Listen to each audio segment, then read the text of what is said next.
the main argument is really that in order to solve society's or the world's problems, these wicked problems, right, as we call them, you need a system thinking mindset.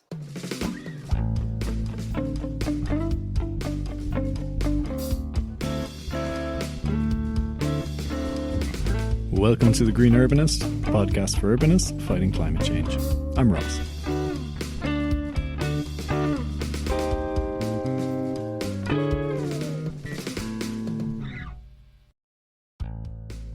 Today's episode is a conversation with Alice Schmidt. Alice is an advisor, advocate, and author on global sustainability and social transformation. Amongst other things, she's an advisor to organisations like the European Commission and Extinction Rebellion, and lectures at Vienna University. She is the author of a new book called The Sustainability Puzzle, which explores how systems thinking, circularity, climate action, and social transformation can improve health, wealth, and well-being for all. In today's episode, we talk about all these topics and more. You can find links to Alice's website and her book in the podcast description, but for now, please enjoy my conversation with Alice Schmidt. Can you just start off telling us a bit about who you are and what you do? Sure. So who am I? That's a deep question, but I guess professionally, well, I have a business background, and I started originally working, with companies like Coca-Cola, but I very quickly realized that just selling more of a product that people don't really need won't satisfy me. That there wasn't where I wanted to spend, my energy on, basically, so that my purpose was elsewhere, right? And I happened to be in Australia. So I'm from Austria, but I happened to be studying in Australia and working in Australia. And then on my way back, I had a stopover in Bangkok, as you do. And I decided I'd use this to get a bit of experience. And I ended up not just doing a bit of volunteering as I had initially planned, but I ended up working with UNESCO initially, so the UN organization dealing with education, culture, and science. Sure. For quite a few years, and that was an amazing experience because I was, really young at the time, well, even younger than now. And it really exposed me to, because I worked at the regional office, so it exposed me to countries all over Asia and the Pacific. And I, initially, sort of the entry point was communications, public relations, because the UN too obviously do public relations, but I very quickly ended up working on content, right, on social sustainability issues. So that was, at the time, it was HIV and AIDS and how you get this into education curricula, convincing, ministries, health ministries across those countries, including those that were perhaps more conservative, Muslim oriented. So that was a really interesting piece. And I then ended up working with other UN agencies. I then also moved to London, originally to do a degree at SOAS. I'm sure you know, because since I had this business background, but then having worked in sustainable development for such a long time, I felt I needed the theoretical foundation as well. And so I took a degree in violence, conflict, and development, in fact, and then ended up working with NGOs for a few years in London, well, based in London, but actually all my work was across West Africa. So, so that's sort of, how it happened. And then about 12 years ago, I started my own business, and I've been working with a very diverse range of I think 50 plus organizations in 30 countries on 4 continents. And so I think what this shows already is that it's been, for me, it's always been about, I use exclamation marks, which you can't see, a horizontal career, because I was never interested in sort of moving up the ladder in one particular sector organization. So I really wanted to work across sectors, get to know different types of institutions, different issues, different topics, different geographies, also different levels of work, right, from community grassroots to working with the World Bank in policy, right, and to really understand the bigger picture. So that's where I am today. I mean, I consult, but I see myself more as a thinker and doer. And of course, I speak, and I've been a lecturer at university on global sustainability for quite some time. And I also advise groups, like Extinction Rebellion. And then like you, I'm a climate ambassador with the MIT En-ROADS program. Oh, wow. I think that's probably good career advice, is the going broad rather than going deep, especially, I suppose, at the beginning of your career. Exactly. I mean, that's how it felt to me. I really wanted to understand what I don't like, right? What I don't want to do with my life. I mean, I think I was lucky in a way to realize early on that, sort of hard-nosed business wasn't my thing. Right. Okay. And for other people, I think it takes longer, which is totally fine. But for me, I almost went the other way, because then about 10 years ago, when the SDGs were being formulated, following the MDGs, which had completely left the important role of businesses out. Okay. I actually also decided to bridge my business background more with my sustainable development or development cooperation background, and that's been a really interesting journey, right? Because I do find a lot of people working in sustainability have either or, right? And so it's quite useful. I mean, you need these specialists, right? But I think you do also need the bigger picture people, that the system thinkers, that sort of see the connections. So that's me in a nutshell. And maybe this isn't exactly urban design, but my secret love is really architecture. So that's what really? I spend a lot of my free time on. Yeah. Well, you live in Vienna, right? I do. Indeed. Which is just a stunningly beautiful city and just amazing architecture. I love it. Yeah, so you've been there. I have. I visited a few years ago, and I was really surprised actually by how the neoclassical architecture and the Greek influences. It's sort of. I always think the main, grand buildings in a city really tell you when that civilization was at its peak in terms of empire and things like that. Well, absolutely. And with Vienna, that's very interesting, of course, because we have this huge city hall, right? Yeah. In a city of only 2 million people, but that's a testimony of the past, right? When we were the capital of Austria-Hungary. Yeah. Well, anyway. There you go. We like to go on tangents occasionally. Do you think your business background, what sort of skills do you think from that part of your education, your working life, has helped you push forward the sustainability agenda? Well, I think it's partly thinking in these terms, right? Understanding the language. It's also a certain degree, I guess, of efficiency, of getting things done. It's not being afraid of numbers. Okay. Yeah.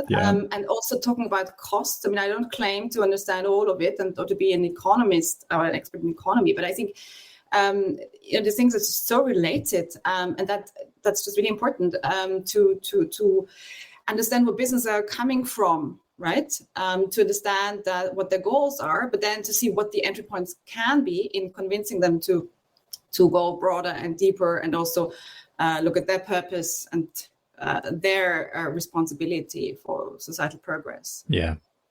Okay. Well, I'll one thing you didn't mention is that you've just released a new book, which is The Sustainability Puzzle. And I'd love to ask you about that next. Can you just tell us a bit? I mean, as I said, I've just started reading it. I'm really enjoying it so far. But can you just tell us what it's about and what are the sort of main arguments in it? Definitely. And yes, I mean, so this really has the sustainability puzzle has been my baby that I've been carrying around for quite some time. And what really helped it seeing the day of light was actually collaboration with my co-author, Claudia Winkler, who is a business executive turned impact entrepreneur. And we're very complementary. And so, this has been a really interesting collaboration basically throughout the past year, COVID and all of that. So the main argument is really that in order to solve society's or the world's problems, these wicked problems, right, as we call them, you need a system thinking mindset. Yeah, and you need to understand the bigger picture. And a lot of people think that just because they have a hammer, they can address every problem with it, so that every problem is a nail. Yeah, to paraphrase Abraham Maslow. Yeah. And so it's about why we must zoom out and how to zoom out, and understand the bigger picture of unsustainability, so to speak, first, before then zooming in on the specific issues, but also the solutions that we have already. So those puzzle pieces, and they are climate action, circularity, so circular economy, social justice and fairness, equity, but then of course also responsible consumption, as well as sort of, business for good or whatever that means, right? So the contribution of businesses, and then also addressing this question of is technology going to save us, right? Because a lot of people, I think, really are hopeful that this will be the case. And so it's really this zooming out, but then zooming in. Okay. And I think what we also make clear is that one reason why a reductionist approach does not help is because it actually often causes you to create more problems than you solve, right? So, for example, when you blindly apply electric mobility as a solution without actually thinking about where this electricity comes from, right? How these cars will be powered, but also forgetting about the metals and minerals that are required, to build these cars, batteries and so on, the lithium that requires lots of water, which is then sort of extracted in already drought-prone regions. So that's why this is sort of, this is the main argument really. And a central part is also that we need to get the pricing right? That, you're familiar with the concept of carbon price, of course, but also more broadly to just take into account the cost of unsustainability, because that's not done, right? Plus we're heavily subsidizing the fossil fuel industry. And I think it's 6.5% of global GDP that's actually spent on subsidizing dirty fossil fuels, right? Wow. And by these, we actually cause more costs to the system, because that means early death, that means health issues, which then the taxpayer has to cover through the public health system. Yeah. So just redirecting this would be very, very powerful. Yeah. And one other thing that sort of comes out that I feel quite strongly, and that also that I've seen in loads of different organizations that I've worked with. I mean, right now I work a lot with European Commission, but also with the World Bank, with the UN agencies, with NGOs, but also with private companies. It's that they're so professionalized. People are so professionalized. There's so much specialization that makes a lot of sense, right? But it completely blinds us to these cross-cutting areas. And we've also in the private life, right? In our private lives, we have forgotten what it's like to build a house, or to grow vegetables, or to basically stuff ourselves. So we're dependent on others, which is great, because that's what community is about. But in the end, we do need to be able to break out of these silos if we want to solve the world's problems. It's exactly the same problem within the built environment. In urbanism, you have policy planners, you have architects, you have landscape architects, sustainability experts, and often they're pushing against each other, trying to go in one direction, and not, in a sense, the system isn't in place to allow them to collaborate fruitfully. Exactly. So often people will sit in their box and only push in one direction, which is, I'm not really sure what the solution to that is. Do you know of any good ways of combating that? Well, it depends a bit on where this comes from, right? Because I think, well, at least in my experience, sometimes this is really down to sort of turf wars, but often it's also just lack of understanding. But also, it's particularly in the public sector. I mean, that's how budgets are made, right? They are given to either health or education or the Green Deal, right? And to move across this is super hard. And I really think it's a sort of generational thing. I mean, to break down these silos, I think we probably have to start with education early on. And I think today we speak a lot about climate change. I think it wasn't the Dasgupta review in the UK recently that recommended that every student should just take a basic or course in basic ecology. So I think that would really help. And at the same time, having worked in global health a lot, health is not an issue for the health sector, right? It's it's an issue that has to do with how, I don't know, tobacco trade is regulated. That has to do with industry interests and sugar and all of that. It has to do with the air we breathe. It has to do with sports. It has to do with everything. And I think it's really getting people mentally to move outside the silos. But of course, practically, how do you do that? I think it's much more collaboration, much more education, much more also celebration of positive examples. And perhaps that brings me to the other main or another important argument in our book, which is this optimism, right? At some point, we even thought about calling it the optimist puzzle. That's partly because it was born out of a optimist cafe format, which we'd been running when the COVID pandemic hit. But it's really this: you can do it, because if you tell people that it's not possible, then they're not going to do it. And it's really about showing people what's in it for them, right? And also this multi-solving, this creating win-wins, as the climate interactive people also talk about. Yeah, can you tell us a bit about this, the Optimist Cafe? I'm really intrigued by this. Well, I mean, it was really, and again, this goes back also to my course at Claudia Winkler, who's very entrepreneurial, right? And she never sees problems. I mean, I'm a bit more balanced perhaps sometimes, but so it was, people were really, really down when the pandemic hit here, and now we're so used to it. I think we almost forget how much of a change it was, right? But there was also this immediate feeling that I very much had that, not every crisis is an opportunity, but most crises are an opportunity. And if nothing else, this crisis shouldn't have been in vain, right? And anyway, so this Optimist Cafe is quite a spontaneous affair. We posted it on LinkedIn. People joined, and we had people from, lots of different countries in Europe and beyond to come and speak about their, special sort of puzzle piece in a way, right? Okay. Whether that was sustainable agriculture or circularity, and it was a very sort of lively, safe space, something to look forward to every Friday morning. It was also very, very informal, right? It was really this coffee. We were having coffees, and sometimes we experimented a bit and did little exercises together. And a lot of people have asked us when we're going to continue. So yeah, this might be on the cards. I'll let you know. Great.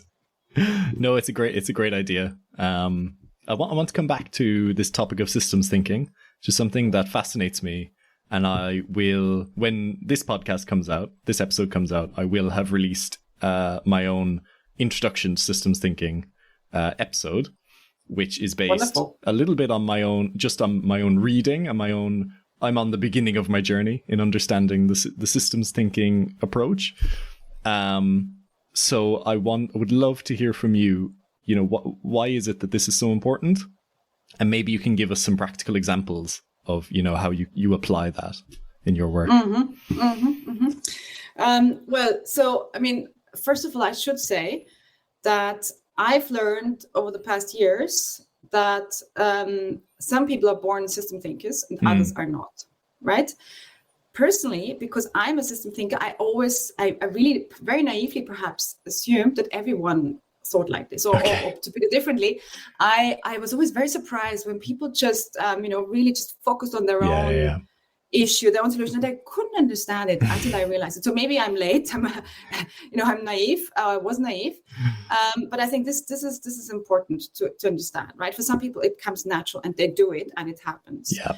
And again, I'm not saying people that aren't system thinkers are worse. I think it's we need both, right? It's contribution we need. So, I mean, what is it? Well, nothing basically happens in isolation, right?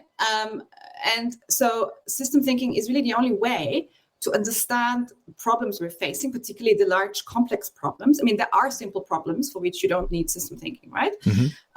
But all these wicked problems, this complexity, by definition, cannot be just solved. It can be addressed. Yeah, but so basically, you push beyond the immediate problem and look at the underlying patterns.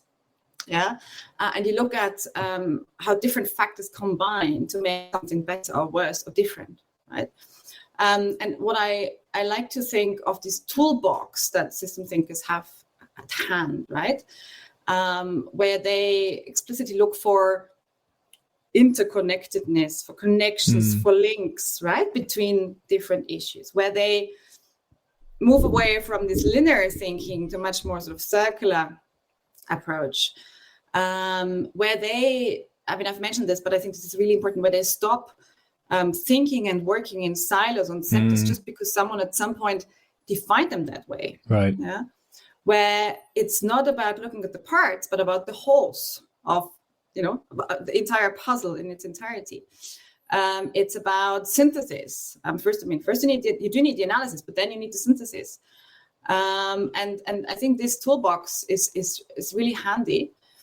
And I mean, why is it important, or what are practical examples? I mean, first of all, the world is a mess, and that's natural, right? I mean, the world is messy, and that's fine, but we need to recognize this. And we can't address the main issues, particularly those main global issues today, without applying a very broad lens. I mean, Some people, I think, having always worked internationally, that's one of the other things that took me a long time to understand, is that some people just focus on their country or their region or their city or their neighborhood, and again, that's needed, but we also need, this bigger picture. Yeah.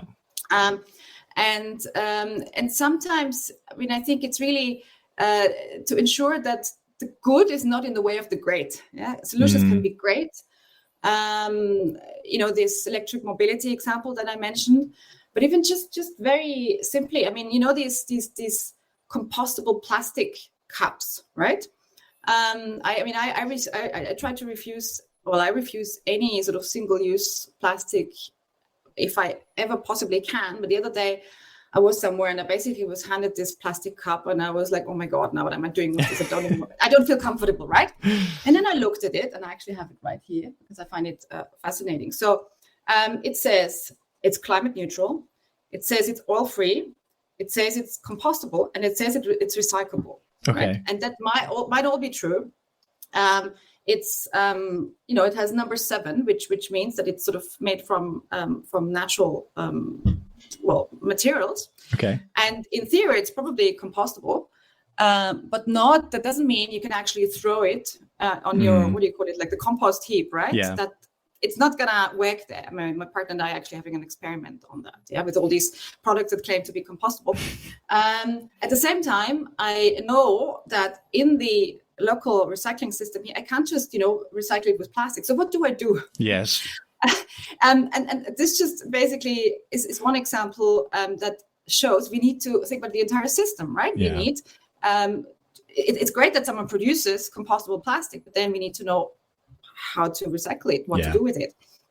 And I think, again, it helps us find these, in the end, it helps us find these win-wins, these win-win-wins, right? And it also helps us to get people to understand the positive aspects of changing their behavior. I mean, in urban settings, we often talk about mobility, walking, cycling, right? And this is great.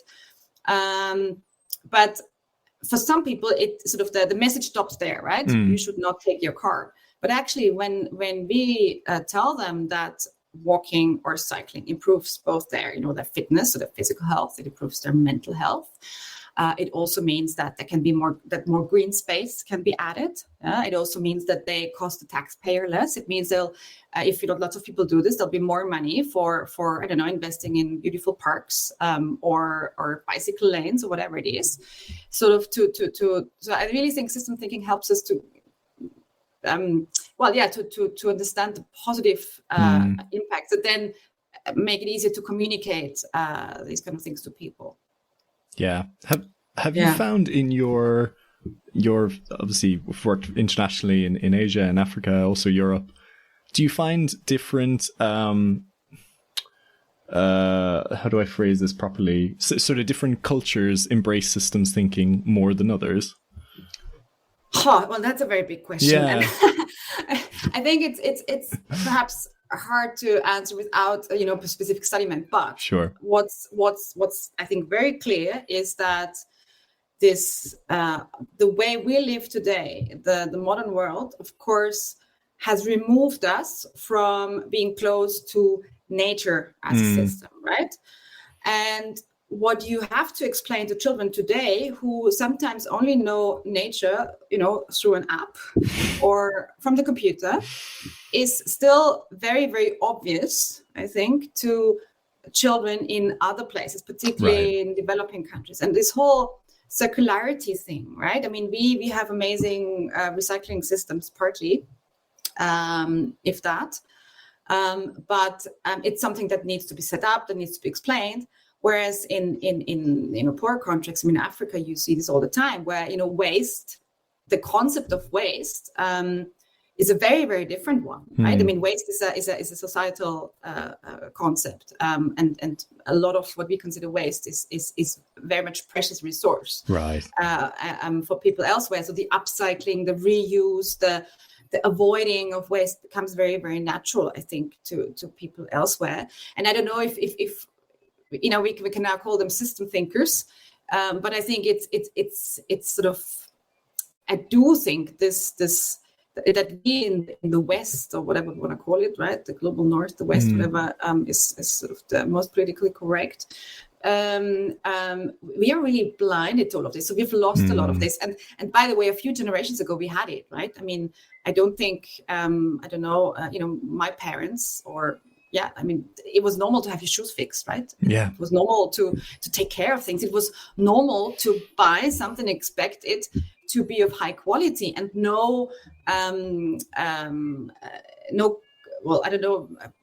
shirt producer, for lack of a different example, in their right mind would have deliberately produced something that's of poor quality, right? Yeah. Sort of this whole consumerism thing. I mean, that's clearly in Asia already, and it's clearly in Africa too, but it's not quite taken on the proportions that it has in Europe and the US.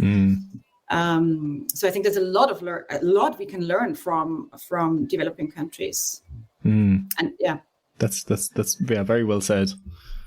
I want to come back to this idea about you mentioned the win-win-wins, or the multi-solving, where taking action on climate change can also be taking action to improve quality of life and health. And that's something that I try to weave through, my podcast episodes as well, particularly in urban areas where health issues like air pollution and sedentary living in the West are very, very apparent.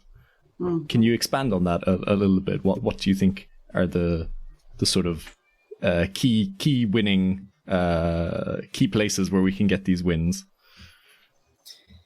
Well, I mean, I think it's partly, one example that comes is, of course, that, for example, renewable energy, and particularly in the early stages, the sort of production of renewable energy requires a lot of people, right? So that's good in terms of job creation. Yeah. So that there's this, and coming back to the triple bottom line, essentially, you have then the economic benefit, you have the social benefit, and you have the environmental benefit, if it's done well, right? Okay. With a sort of system lens.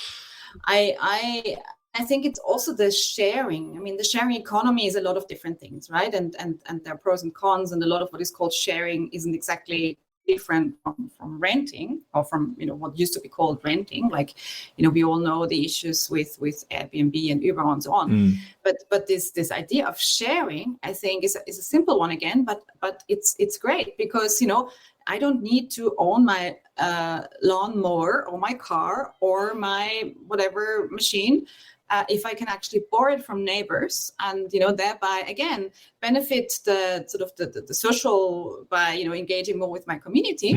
It saves me money, so there's an economic argument, and of course it's also much better from a resource use environmental point of view. I think this is a big one, right? But also for example the repair economy, right? I mean, at the moment these are repair cafes and things exist, right? But they're not, I mean, for obvious sort of, well, how should I say, because economic is the wrong term. for reasons that are due to the financial incentives and structures that we've built into our society, yeah, they're not so much in demand. But I mean, how often, I don't know about you, but how often, does a something break that I would love to continue using, but personally I can't repair it, right? Yeah. And by actually taking it somewhere to have it repaired, I benefit the person that's repairing it, who is not part of a large global chain. Very often it's actually a person, that might have come from some reintegration project, which is, has an additional social benefit. It saves me money. It saves me trouble. It's just, there's so many wins, right? But yeah, I think we just have to get more people to understand this. Yeah. And I imagine the global corporations that are producing lots of new products are probably pushing back against this quite strongly. Heavily so, and with loads of money. I mean, it's very, very hard to really push against that. All those marketing dollars. And I mean, these entrenched structures, right, that are there, are just not easy to break up, because it does need a completely different way of thinking. Right. And paradigm shift, right? We're talking about paradigm shifts a lot because that's what's needed. But I think once people start engaging, they do realize that it doesn't make their lives worse, but it actually makes their lives better, because we know, until a certain a threshold, which is I think around $30,000 or euros or pounds per year, people do get happier with more income. Right. Then they don't, and they get happier through better social connections and through more time spent in nature, and so this sort of this running after money and this GDP growth and stuff is a fascinating one, right? I mean, a lot is happening, I think, in terms of changing the way we measure progress, and this sort of gross national happiness, which of course we all know from Bhutan, but also, I mean, the OECD has done a lot of work on that. Several mayors have done work around that, and I think this has to be pushed much more. This is definitely part of the solutions. I'm sure you're aware of the donut economics. Yes. Concept. You actually mentioned in the book as well. Oh, okay, great. Yeah, I love that. And one of the things, one of the big arguments of that book, Donut Economics, is that we need to change what our goal is of an economy. This simple thing of chasing after GDP at all costs. Look at it, and in the big picture, it clearly hasn't been working. Exactly. And there's a lot of great evidence presented in that book of just, it's really, we've all bought into this. It's almost become an ideology, but actually it's very nonsensical when you look at the evidence. No, absolutely. And what's fascinating, Simon Kuznets, who actually was the person who worked with, I think it was the US Congress at the time, to define the GDP, himself said that the GDP isn't suitable for measuring societal progress. Oh, wow. Yeah? He actually said that it was for something else, and it's fine to measure, to use the GDP as a measure, but I think somewhere in the process it became the only measure, and that's of course completely wrong, right? I mean, what's beautiful about the GDP is that every country uses it, so you can compare quite easily, right? And a lot of people understand it, but by all means, we need additional measures as well that really look at what make people happy. And I mean, these measures, of course, exist, but none of them at the moment comes close to having the prominence, the fame, the support, right, of the GDP. Yeah. So, something else that is brought up in that book is the circular economy. It's the idea of moving this our global economy, the huge challenge of moving the global economy towards more circularity. That's something you talk about in your book as well, isn't it? Yeah, I mean, circularity, is a very important piece of the puzzle. And again, I mean, to me, it's not something new necessarily. We used to think that way, right? Yeah. Other people still think that way in other countries. It's just us in this sort of modern global civilization that have forgotten about it. And I mean, it's a useful concept partly because the moment you start talking about risks, to businesses, to global corporations in particular, the moment you talk about, the resources they need potentially being finite and potentially becoming more expensive or harder to obtain, even for geopolitical reasons, they start listening. And I think that's what the Ellen MacArthur Foundations and others have really managed well when getting this understood. And another thing that perhaps relates to that, which I do want to talk about, right? Because we talk about, which I also mentioned in the book, but we need to understand when talking about win-wins, but also when talking about the circular economy, is these ecosystem services, right? That the planet is providing. It's interesting because it uses a business language, right? It uses services and all of that. But essentially, the planet is providing three types of services, right? And there are these so-called provisioning services, which include providing food or building material like wood or medicines, energy, so sun, whatever, fibers, right? Then there are the regulating services, which include climate regulation, but which also include water filtration and waste discomposition and crop pollination, right, through bees, disease control. And then thirdly, cultural services, so the more aesthetic, spiritual, personal growth things we get out of the planet. And I think this is, and essentially, for the longest time, it's actually served humanity well to abuse those services, right? To use them without considering much what the implications of this is. But we're now at a point where it no longer benefits us, where actually life expectancy may be going down even, right? I mean, this is one of the great measures of societal progress was life expectancy. You manage to feed people, people are healthy, so they live long. And that reflects technology and all sorts of things. But now this is actually starting to reverse. And so it's very much in our interest to protect that. And of course, the resources, right, that we talk about when we talk about circular economy are very, very much part of that. Yeah, it's. I think what people struggle with circular economy idea is that it's such a mindset shift away from the way we currently do things.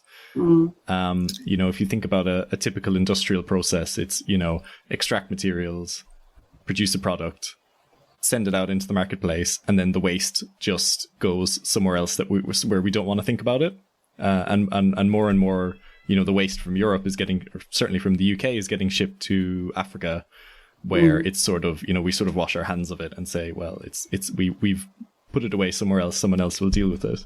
And it's just when you step back and think about the inherent insanity of that whole process, it does make you realize that circularity, even though it sounds new to us, actually makes perfect sense when you consider the natural cycle. It's something that everything in nature is circular. There's no waste in nature. Exactly. Absolutely. Yeah. And so this, just like you say, right, this take, make, waste paradigm it's quite absurd. And the argument that we often hear is, well, convenience, right? We want to just throw things away and it's so convenient. But actually, I personally don't find it convenient to have to sort through all this rubbish or, what may be a resource, but what at the moment looks like waste, and take it somewhere. I don't find it convenient to have to buy, new shoes every few months because my old ones break down. So this is something I think we really, must move away from. Of course, that without addressing these sort of entrenched structures, this the inbuilt incentives, also this power, the disproportionate power of corporations vis-a-vis national governments or city governments even. We won't get there, right? Okay. I think this is sort of this incentive structure is just so strong. It's people often ask me, because I also teach at the university, and students often ask me, so who is it now who has the responsibility to make the world a better place? And it's obviously, so consumers can do a lot, right? Activists can do a lot, but without the governments and the businesses, we're not going to get there. Yeah, it's not enough. It's unfair to expect consumers. I mean, as a consumer, you can make better choices, but overall, that only reduces the level of harm, by a few percentage it's almost impossible for someone in Europe to live a zero carbon lifestyle because they just don't have the options. And so that's where governments and large businesses has to come in and make it, that lifestyle, a possibility for us. Well, absolutely, and yet, they suffer from, the microplastic that they drink and the pollution, the polluted air they breathe, and one of the arguments, we hear is, well, it's just for example, taking the case of the mobile phone, right? We know that almost the entire periodic system is of elements is in this phone, right? Yet at the moment.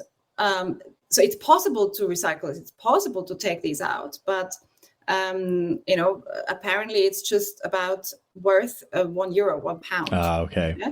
So that's an argument for saying, well, you know what? It's not worth it. But this is completely different, completely wrong approach. Well, then you need to just change the pricing structures, right? The prices need to start reflecting the real value of a service and of a good. And this requires a huge paradigm shift. And I think so the question really is going to be, are we going to be quick enough? Is this paradigm shift going to be quick enough? Or, will, I don't know, a lot of people or perhaps even our entire civilization go down before?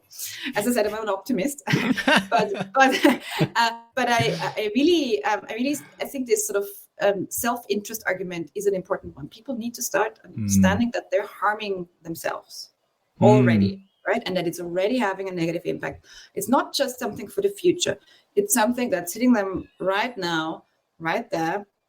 And, in some places more than others, of course. And of course, in developing countries, people are more affected or they're less resilient sometimes, right? Because they have fewer choices to deal with something.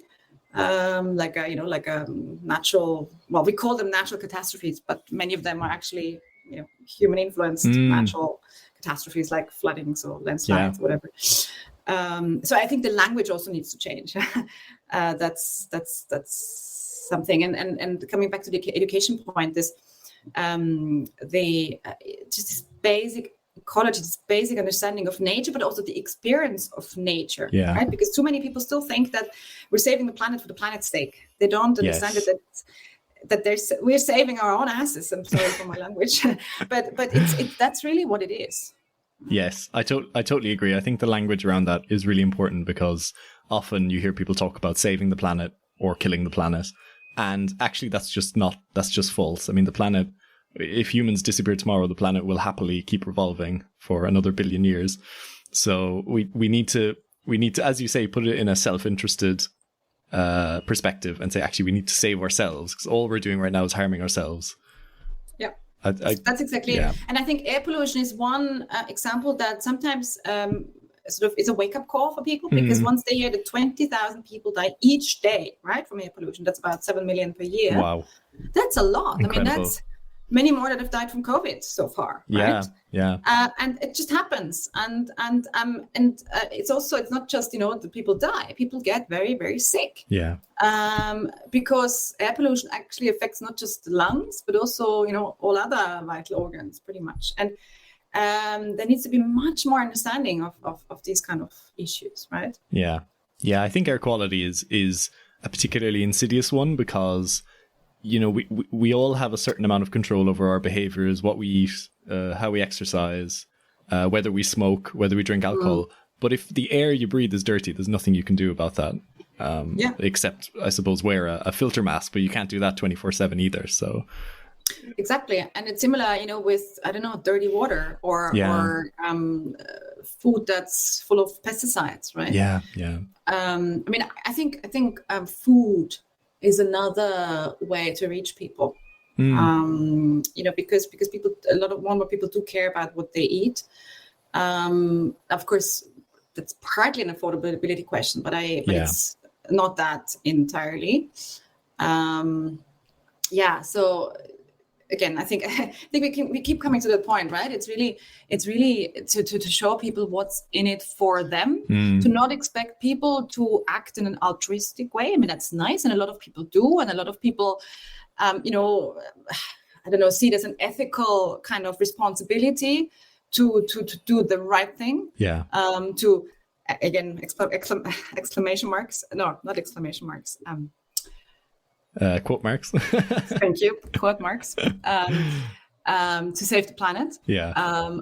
But some people need different incentives. And if that's, saving their own lives, saving their quality of life, their health, their wealth, their well-being, which is a subtitle of our book, then they need to, this argument just really helps. Yeah. This self-interest argument.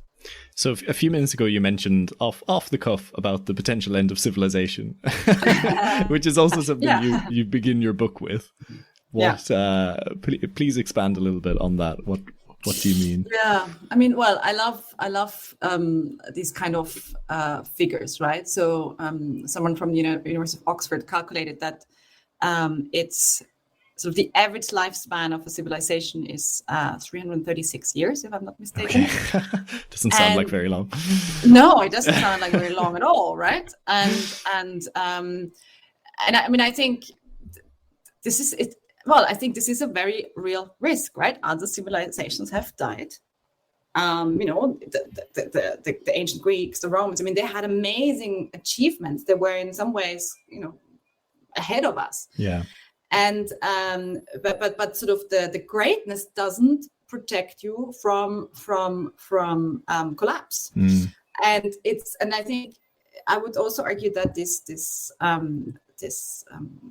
hybris, right?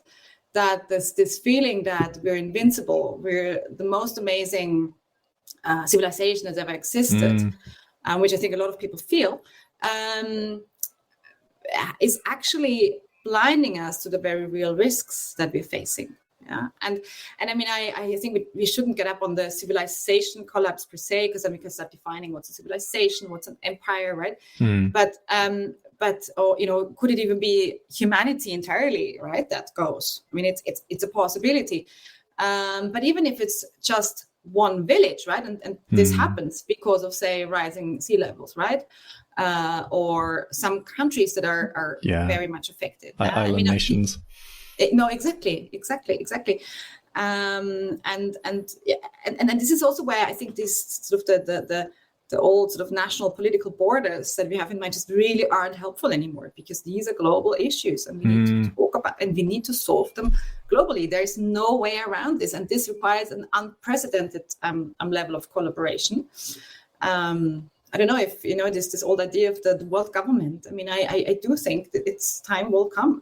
So in a sense that this will need to come at some point, right? Whatever form it takes. I mean, we have the UN, we have COP, we have a number of bodies, but they're not enough.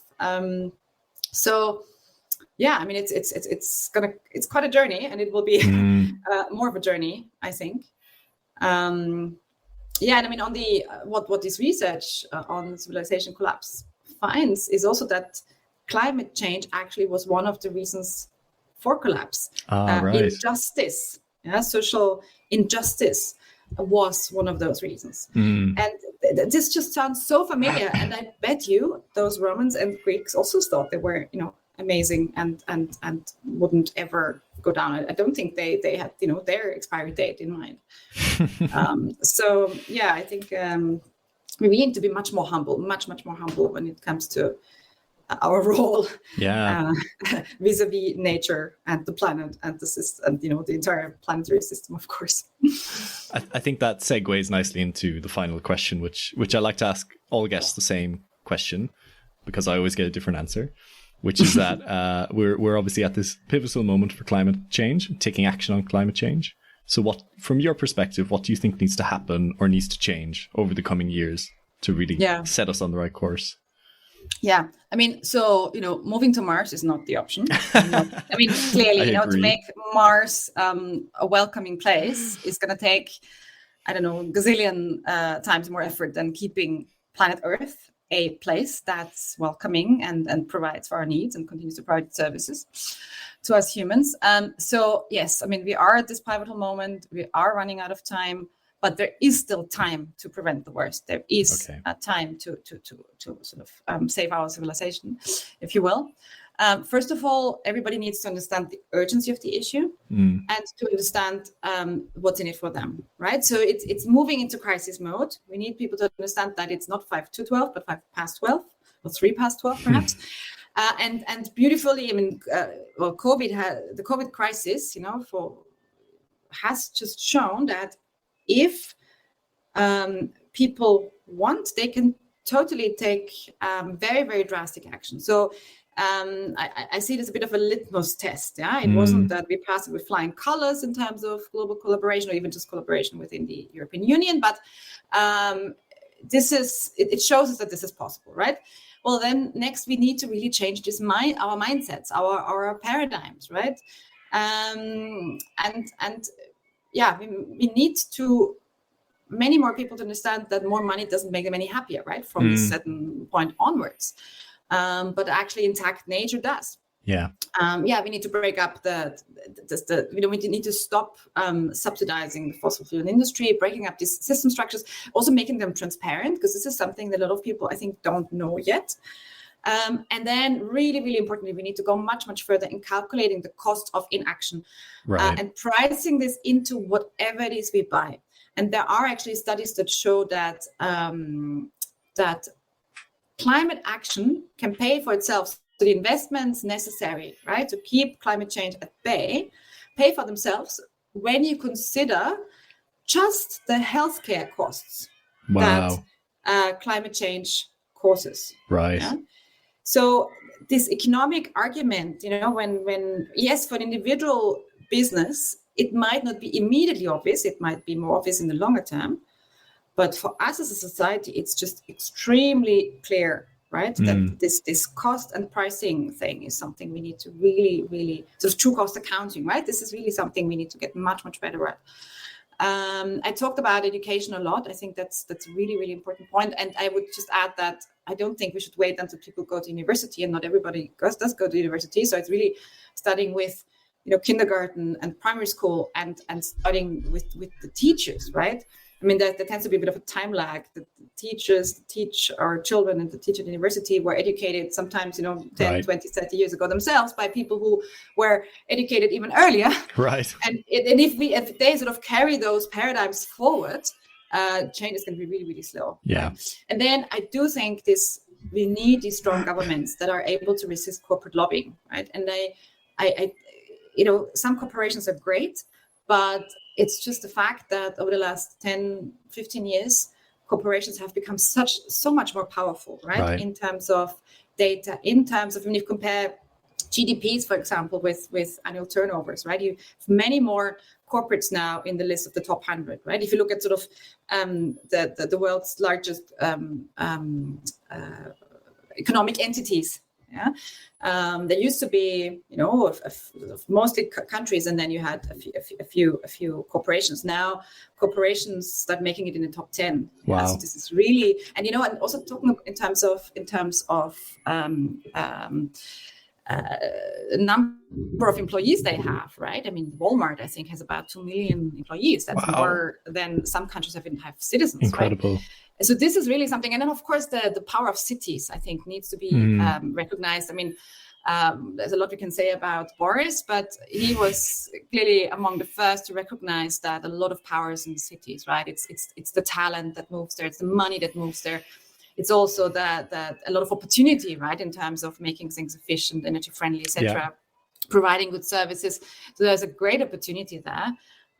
Which then sometimes starts begging questions in terms of relative power of city governments, right, versus national governments. But I think this is really something that also the whole COVID crisis has made us recognize that strong governments are a really good thing, and they need to be able to negotiate. We can't have, to go back to the pharma company negotiations, which didn't go so well with the European Union, right?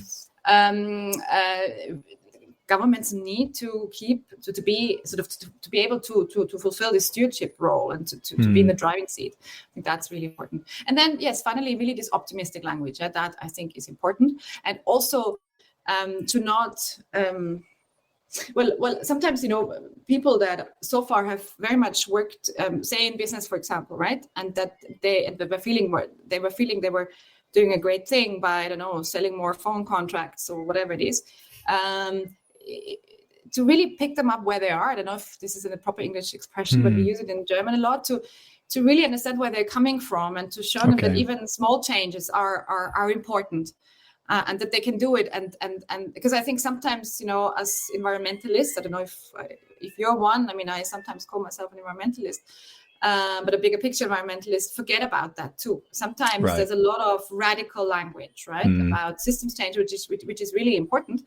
But I think it can also alienate people. So we need to really alienate people, right? So we need to keep this optimism, this you can do it and you're important kind of language, right?